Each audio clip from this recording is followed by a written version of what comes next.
Hello, my juicy co-creators, Lilou here. I can't not get enough. I've been doing so many interviews here because it's such a great, powerful group coming together here in Windsor. And I had to also get your story out. I'm so inspired by people that are sharing their stories and that then maybe we can make shifts in our own lives and be inspired by that. God knows how it works, but I'm so inspired by it. I just follow my heart. I know I had to get this conversation out. So your name is Deri, and you're all about adventures, but you had a major breakthrough years ago. So can you tell us what happened? And yeah, as we were talking about earlier, I think sometimes we need shifts in life. Sometimes the slaps come a little bit harder than others, but for me, I'm a Welsh boy who did good, came through the city, came through business. Welsh. Ah. There's another nationality added to the list here today. And you look at life sometimes, and I had the corporate, I had the money, I had the girl, I thought I had everything, but I didn't. I didn't have the spirituality. I'd lost myself somewhere along the way. And two things happened simultaneously to me. I was a rugby player. And as a Welshman, I don't know, you don't really understand rugby so much in America, although the French do. As a rugby player, I got injured to the point where I couldn't play anymore. And that was combined with my father dying all at the same time. So rugby was my life, and my big father was a big part of my life. And suddenly you lose it all. And it was in that moment that I had the epiphany, because we all die. So it wasn't the death of my father, which was the sad bit. It was the fact that he died with his dreams intact. And that was the bit that really hit me hard, because he always said that one day he would do this. When he retired, he would do that. And he never did. He never got to do those things. And I was heading down the same path. I was so busy in work, I was so busy in business, I was so busy doing and doing the material stuff and the financial stuff. And I just stopped in life and just took a look back. We just did an exercise downstairs, which is an exercise I did nearly 8 years ago now, which was, okay, so we're sitting on our deathbed and you're looking back. What is it you would regret? And for me, the overarching theme was adventure. I need to experience this world. We're here once, maybe we come back. I don't know. I'm not going to take that risk. I want to do it all now. And I set myself the challenge. It's not so much a challenge, it was more of a discovery. I wanted to see the best this Earth's got to offer. And I called it the Global Adventurers Grand Slam. So I want to go to both poles. I want to climb the 7 highest mountains in the world. I want to run across the desert. I'm going to run across the South American rainforest. I'm going to do an Ironman. I'm going to test my mind, my body, my spirit to the very max. And let's just see what this world's got to offer. And that's what I did. 8 years ago, I started the journey. And now climb 5 of the highest mountains in the world. I've run 6 marathons back-to-back across the Sahara Desert. Just finished an Ironman. And my goodness. Yeah, and the adventure continues. But it was a journey that was born out of inspiration, but it was also born out of a little bit of ego, being honest. And what you realize is when you get into the raw elements of this earth, when you are in the depths of Alaska climbing the highest mountain in North America and it's minus 40, there's no ego. The ego is stripped away. And you have to anyway to perform at the next level, don't you? And I think I needed the lessons a little bit harder than most. I think I was probably a little bit more stubborn than most. So by putting myself into those extreme environments, I was literally taken to my knees. I've been on my knees many times in front of God now, whether it was in the Sahara Desert or whether it was in the depths of Alaska. And in what moment were you on your knees? Just physically. You literally, in the desert, I'd already done 3 marathons across the desert, and I was facing a double marathon because they put a marathon back to back. So I was a marathon and a half in, and I didn't have anything left. You're physically broken, you're mentally broken, you're emotionally broken. And I was on my knees, literally, in the middle of the Sahara. And that's when I had that moment of there's something much bigger than us. I think some people get it through meditation or yoga or whatever their thing is. I get it through adventure. I get that. Mm-hmm. That's where I connected, and I've really kind of understood it more. That's where you kind of tap in it, or have this conversation, or have this. This is my meditation, I live in one of the most beautiful parts in the world. Wales is, for me, it's one of the most beautiful parts of the world, and I get to run and cycle and do all my stuff in some beautiful places, and that's my meditation. Adventure's my meditation, and so what I've learned on these adventures is what I've kind of written about and now speak about. It's that journey. It really was about how you evolve, how do you take that vision and execute it? Because it's a grand, it started off as an idea. And I'm no super athlete. This is not about being some kind of super person. I went out for my first run. I ran 2 miles and I got asthma and I had to walk home. So it's not about that. We can, as human beings, do anything we choose, truly. And my story, my adventure is not about my adventure. It's actually about the adventure of the person I'm speaking to, because we're all on an adventure. Some of us just aren't awake to it, which is the sad thing. Yeah. So how did you take it to that new level when you pushed yourself so much physically and mentally as well in those extreme conditions? And what was the big realization that then took your life at a whole new level that was really missing? And I guess you were kind of seeking through those adventures. Good question. I'd done the Sahara and I'd done a number of the mountains, and I got to the point where Denali, which is the highest mountain in North America, it's in the depths of Alaska. It's a very notorious, nasty mountain. And I spent a month on that mountain, climbing up to about 100 meters from the summit. And at that point, I faced the worst form of weather I've ever experienced in my life, and I hope I ever will again. It was like hell unleashed, and there's a place called Denali Pass where people, in legends, has it that they've been literally flash frozen. It is so cold, and the winds come across the Russian steppes through this place. It was extreme, and we just got shut down in a whiteout, and that's the closest to death I've been. I fell 3 times on the way down. And thankfully my team were able to rescue me and I was able to get back on track. But at that moment in my life, now this actually coincided with 2008. If you remember, there was that little slight banking crisis and a few other things going on globally. So the first time my mind actually, back home, a lot of my businesses were crumbling. A lot of the financial stuff was going down because the world was just collapsing, and I just happened to be on the mountain when the world was collapsing. And at that moment in my life, suddenly it was the first time I hadn't summited. It was the first time I hadn't actually got to the summit, and also nearly died in the process. And I nearly died on that mountain in that moment. And when I got back to the tent, because of everything that was going on at home and everything that was going on back at home, I went out onto the steps and looked down and had this, I just wanted to end it all. I was done. It was that moment of my everything that I thought was important in life, the finance, the businesses, the ego, the summit, everything was gone or was going. I was actually making legal calls at 17,500 feet to the lawyers back in the UK to see if where various businesses were going down. And I had a family. I had a beautiful young daughter and my wife, my mother and my close family, and I had to make a decision because I thought at that point, in a moment, it was about the money, it was about the wealth, it was about the esteem, it was about the status.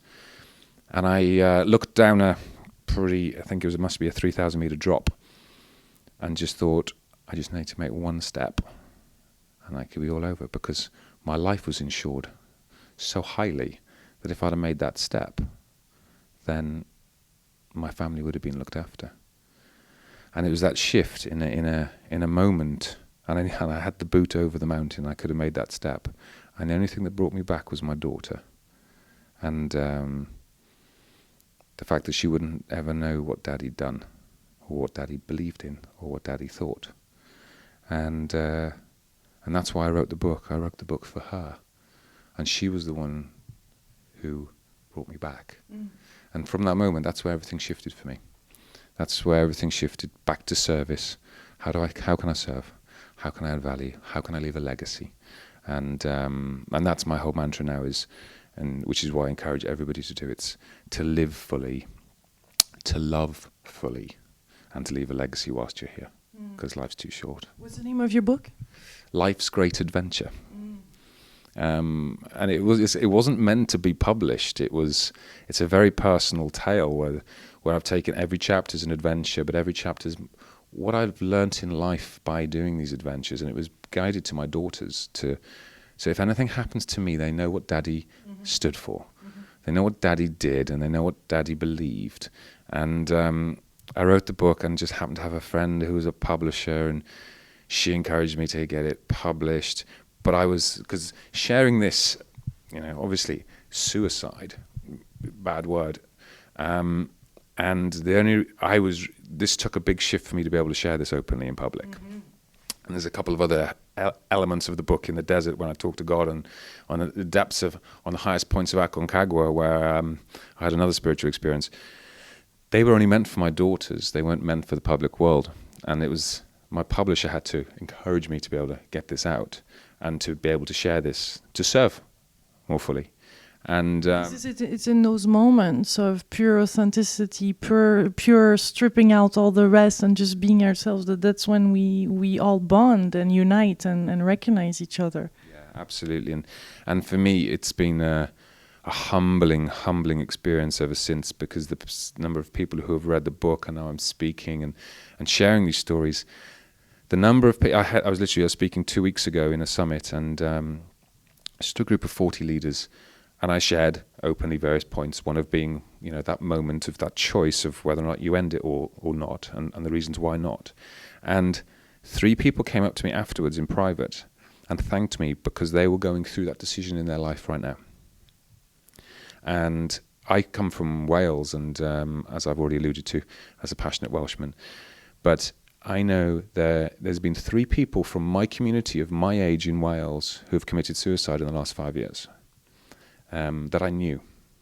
And pressure can be so high. Huh? And the world at the moment, we're in this crazy spiral, which is shifting at the moment. And if I hadn't been there myself, and because I've opened up and people look to me and they think, Deri's the business guy and he's got this and he has the adventure, so he's all good. And the fact that I've been to these dark places, I just hope that I can touch other people who are in these dark places to say, it's okay. It's okay to go there. The trick is coming back. And I think we all have a duty and a responsibility in this world to be that gift for the other people, to be able to pull them back, to be able to help them back, and know that there's you have to experience the dark to experience the light. Yeah. So in those moments of darkness, what are the questions? What shall we do to pull ourselves back? Or if we feel desperate, there's just no more light at all, how do you get that flick? How do you get that light back on again? I think it's different for all of us. I think go to someone that you love. Wherever I've been in the depths of the world, and I'm a kind of hard-nosed business strategist. So love is not something we talk about in business. But you have to experience it. When I've been on my knees or when I've been close to death, the only thing in those last moments, if you are going to be knocked over by a bus, in those last moments, the only thing you're going to be thinking about is those around you who you love. And if nothing else, if we can just love more fully, go to the people who love you. Because that's the thing I think with suicide. A number of people describe it as a selfish act. And I think, in my case, it would have been. I don't think, and maybe not everyone's the same, but it's not about you. It's about the ones that you'll leave behind. It's about the loved ones that you're surrounding you. And I go to the people you love, or just take another question on life to say, what is this about? What is my gift? What is my legacy? And I think it has to be bigger than us.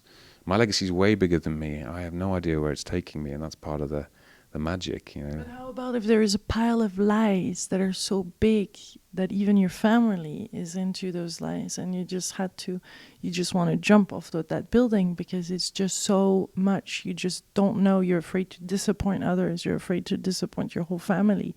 If you tell them who you really are. I mean, some financial people, and I saw it in Chicago, were jumping out of the cliffs not at the cliffs, but literally the high rise, because they couldn't bear it anymore. Because they were afraid of the look and have the conversations, I guess. I don't know. I didn't have time to to have those conversations with them. But I can imagine.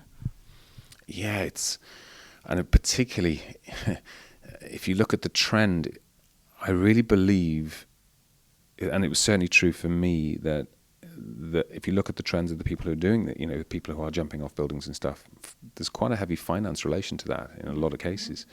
And I think it's not so much what do we do about people when they're on the shelf. Well, if they're on the ledge looking over, we're not there. It's very difficult to do anything. I'd like to catch them way before they get on the ledge. And this is what you're doing. This is your life's work.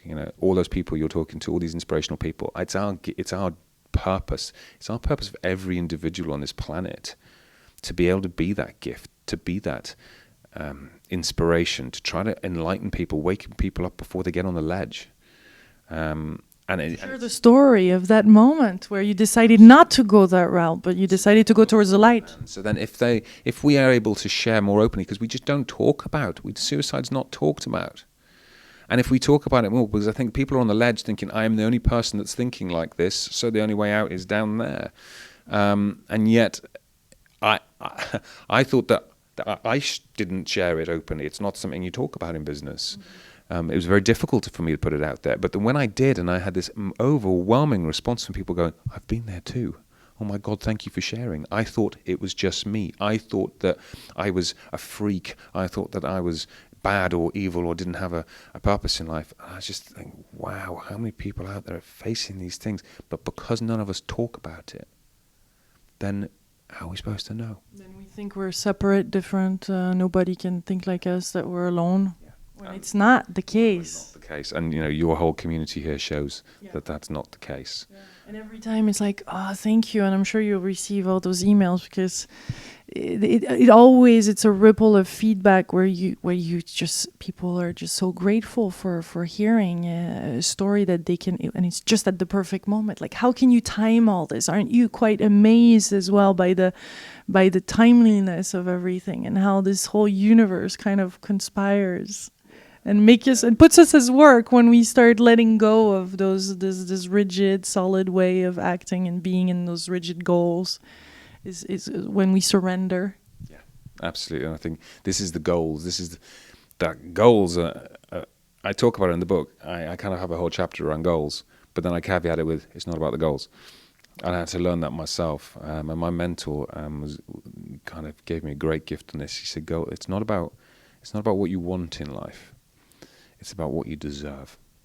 Who's your mentor? Tony Wilson. He does lifestyle architecture. He's a great man. And he just talks about this legacy and this deserving. And I think that my message to everybody, my main message is it's about what's your adventure. We've got this great gift we've been given in life. Mm-hmm. And we're all on a great adventure. And it's not about climbing mountains and running across deserts and doing Ironman, because that's mental. So, but it's about whatever it is for you. You're on this great adventure right now, traveling around the world, meeting inspiring people, interviewing them and sharing that with the world. What a great adventure. And that's everyone out there, just find your adventure. Mm-hmm. Live it again, and whatever it may be. It's funny how, and I share this in my book, so you find yourself on the top of the summit in your life, and then all of a sudden there is a crisis, and you're like, oh no, actually I was not at all. This was just a plateau, and oh, here I am, free, I feel this. And so you must have encountered many different stages, and we were speaking a little bit about that, but it's like it's a non-stop thing. It's a journey.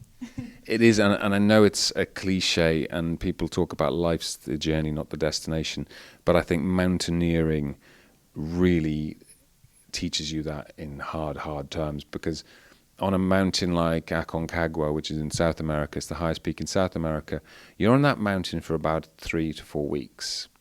So you're on this journey on the way up, which gets tougher and tougher.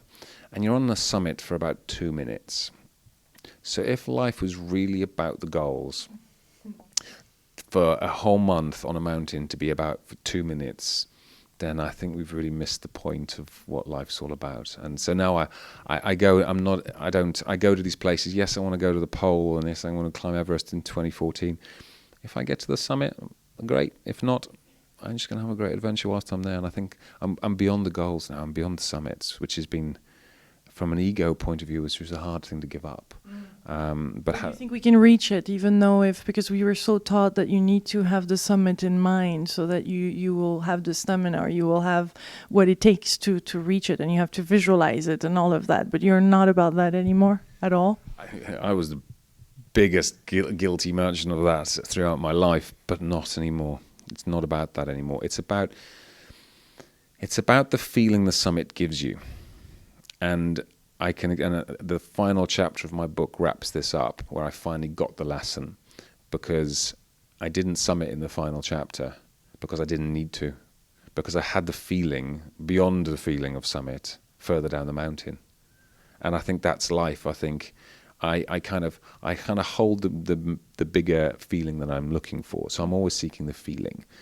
And that's the great thing about this thing up here we've got, and this body we have.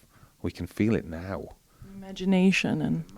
You know, I climb Everest pretty much every day because I just know I know it's going to feel like. Yeah. It's going to feel. I think it'll probably feel a lot worse when I'm on the top. But it's that feeling. It's just if we're just waiting for that feeling. If we think it's about the summit. If we think it's about that 1 minute of your life, then what a waste life would be.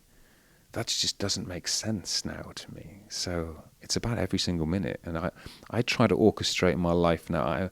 I'm quite a freak when it comes to the whole orchestration of. I want every minute to count. Like this right now is amazing, but if I get off the train, I travel down to London first class, and I love my journey on the train. Mm-hmm. But then I get on the tube just for 20 minutes, and that used to be. I don't like the tube in London, but I go off peak now. But I just put on inspirational music, and I have fun, and I enjoy that. Every single moment. If you're sitting there, if you're not conscious of that moment, and you're not trying to make that moment greater, then you've just wasted a moment of your life. Mm. So it's about every moment. It's not about the summit. Mm. Well, thank you so much. How exciting. This was wonderful. Absolutely inspirational. Thank you, Deri. Thank you. You are an inspiration. That's for sure. Is Deri or Deri? Deri. Deri. Okay, wonderful. And the title of your book is? Again? It's Life's Great Adventure. Wonderful. Aren't we on a great adventure? Oh my goodness. I send you much love, my delicious co-creators from Windsor in the UK. Bye-bye.